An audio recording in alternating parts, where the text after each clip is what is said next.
তো বর্তমান সময়ে আহ, শাকিব খানের নতুন সিনেমার কাজ অলমোস্ট শুরু হতে যাচ্ছে।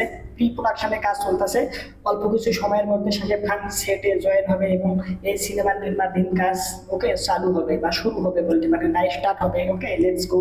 তো বর্তমান সময়ে এসে এই সিনেমাটার কিছু ফ্যান মেড পোস্টার সামনে এসেছে, যেগুলো দেখে বাবা রে বাবা, হ্যাঁ কি বলবো, দেখে মনে হচ্ছে যে থিমেটিক পোস্টার অফিসিয়ালি ভাবে যেটা রিলিজ করে দেওয়া হয়েছে মেকারদের তরফ থেকে, মেকারদের পক্ষ থেকে। ওকে, তার থেকে কোথাও গিয়ে মনে হচ্ছে হ্যান্ডমেড পোস্টারগুলো অনেকটাই বেটার, অনেকটাই ভালো।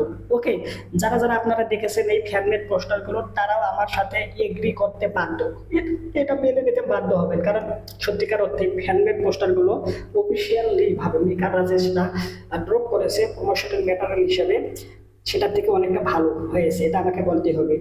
আর যদি এই সিনেমার অভিনয় কে কে করবেন বলি, সেটা হচ্ছে এই সিনেমায় নাকি এখন আমরা যেটা শুনতে পারতেছি, রিউমার উঠেছে এই সিনেমাটার মধ্যে নাকি ইদিকা পলকে দেখা যাবে। তো কেন জানি না, ইদিকা পল সবাই বলতেছে একঘেয়ে হয়ে যাচ্ছে, একঘেয়ে হয়ে যাচ্ছে। আমার কাছে কোথাও গিয়ে মনে হচ্ছে যে হ্যাঁ, একঘেয়ে হয়ে যাচ্ছে। যদিও বর্তমান সময়ে তার একটা মানে কোনো যে হাইপ রয়েছে, এই দীপিকা থাকলে শাকিব খানের জুটিটা অনেক ভালো হয়, বক্স অফিসে ভালো একটা কালেকশন তৈরি, দীপিকা ভালো একটা অভিনেত্রী, সব দিক দিয়ে পারফেক্ট। বাট কেন জানি না, মানে সব থেকে বেশি বেশি সিনেমায় যদি একটা নায়িকাকে একটা হিরোর সাথে দেখা যায়, কোথাও গিয়ে একটুখানি বোরিং তো লাগবেই। ওকে, আমার মতেও সেম বিষয়বস্তু। আর এই সিনেমার যদি ভিলেন চরিত্রে অভিনয় করার কথা নাকি প্রসেনজিৎ চ্যাটার্জি আগে থাকবে বলে মনে হচ্ছে, বলা হচ্ছে। তো এখানে যদি প্রসেনজিৎ চ্যাটার্জি সত্যিকার অর্থে থাকে, তাহলে কিন্তু ভাই জমে ক্ষীর। তবে আমার একটুখানি ভয় লাগতেছে, সেটা হচ্ছে ওই আবার ওই যিশু সেনগুপ্তের মতো বরবাদ সিনেমায় যিশু সেনগুপ্তকে যেরকম ভাবে ব্যবহার করা হয়েছে, ওকে, তাকে শুধু নামে রাখা হয়েছে কিন্তু কামে তার কোনো আর কি ইয়া নাই, ভ্যালু নাই। ওকে, সে থেকেও মনে হচ্ছিল যে সিনেমাটার মধ্যে সে নাই, এরকম একটা পরিস্থিতি আমরা ওই বরবাদ সিনেমাটার মধ্যে দেখেছি। বরবাদ সিনেমাটা পুরোটাই মনে করছে শাকিব খানের নিজ কাঁধে টেনে নিয়ে গেছে একটা বার ডিরেক্টর মেহেদী হাসান হৃদয়, যেভাবে প্রেজেন্ট করছে একদম লার্জার দ্যান লাইফ, একদম ফুরফুর হয়েছিল।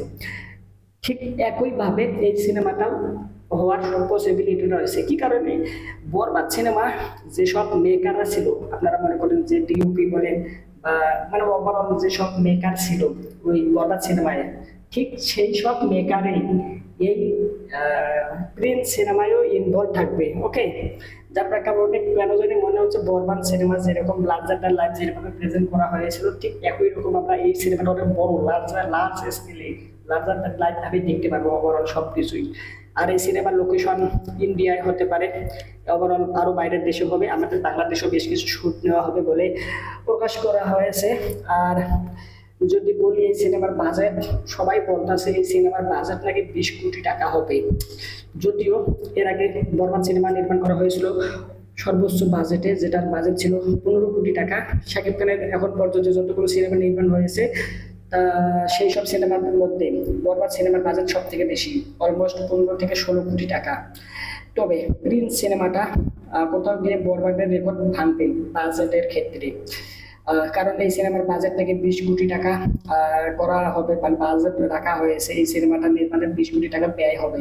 তাহলে শাকিব খানের যতগুলো সিনেমা নির্মাণ হয়েছে সবগুলো সিনেমার যে বাজেট ছিল, ওই সব সিনেমার বাজেটকে পিছনে ফেলে নাম্বার ওয়ানে জায়গা করে নেবে এই প্রিন্স সিনেমাটা বাজেটের থেকে দিক থেকে। আর যদি বক্স অফিসের কালেকশনের কথা বলি, তাহলে ভাই এই সিনেমাটা পুরো অংশে পিছিয়ে থাকবে না। এবার মনে হচ্ছে যে 100 কোটি টাকা বক্স অফিসে তুলে নিয়ে আসবে। হ্যাঁ, কোথাও গিয়ে একটু হতাশাজনক কাজ করে এই কথা বলতে গেলে। কারণ ওই যে পাইরেসি, দেখেন আপনারা, আমরা যদি বরবাদ সিনেমাটার কথা বলি, ওই সিনেমাটা যদি 100 কোটি টাকা অনায়াসে তুলে আনতো। এরপরে যদি আমরা তাণ্ডব সিনেমাটার কথা বলি, সেটাও কিন্তু পসিবিলিটি রয়েছিল 100 কোটি টাকা ইনকাম করার মতো। তবে পাইরেসির কারণে সিনেমাগুলো খুব বেশি একটা আহামরি বক্স অফিস কালেকশন তুলে আনতে পারে না। তবে মেকাররা, আমি চাই সতর্কমূলক ভাবে এই সিনেমাগুলো ডিস্ট্রিবিউট করুক। মানে সিনেমা হলে তো মেকাররা, মানে সিনেমার মেকাররা যেসব সিনেমা হলে এই সিনেমাগুলো দেওয়া হবে, সেই হল কর্তৃপক্ষ যেন সিনেমাগুলোকে খুব ভালোভাবে তারা তারা আর কি করে উপস্থাপন করে। কোনোভাবে যেন থার্ড পার্টি বা যেসব ব্যক্তিগণ এইসব চক্রান্তমূলক কাজে জড়িত হতে পারে, মানে চক্রান্ত করতে পারে, এইসব পাইরেসি সহ অনেক আর কি অপরাধ মূলক কর্মকাণ্ডে তাদের থেকে যেন এই সিনেমাটা বেঁচে যায়, এরকম ভাবে যেন আর পাইরেসি না হয়, এটাই আমি আশা করি। ওভারঅল আপনাদের এই প্রিন্ট সিনেমা থেকে আপনাদের এক্সপেকটেশন বা আপনাদের আশা আকাঙ্ক্ষা আমি যেগুলো বললাম সেই স্বপ্নের ক্ষেত্রে আপনার কি মতে হয় অবশ্যই কমেন্ট করে জানাবেন। ভিডিওটার একটা লাইক দিন, চ্যানেলটা যদি এখনো সাবস্ক্রাইব করা না থাকে তাহলে সাবস্ক্রাইব করে সম্পূর্ণ ভিডিও দেখার জন্য আপনাকে জানাচ্ছি অসংখ্য ধন্যবাদ। বাই।